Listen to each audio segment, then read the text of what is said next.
Google AI. Hey guys, in this video we are going to review Google AI. Google AI refers to Google's suite of artificial intelligence tools, research initiatives, and products. It is designed to make technology more helpful through advanced machine learning and deep learning techniques.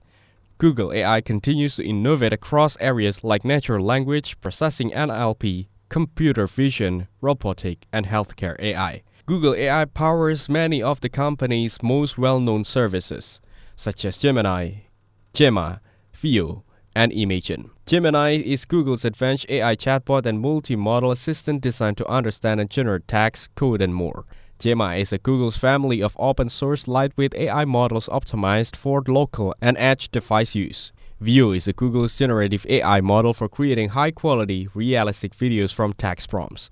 Imagen is Google's AI model that generates photorealistic images from detailed text description. You can ask Gemini build an app, search with AI mode, and create an image. To create an image, click on it and give the prompt to generate an image.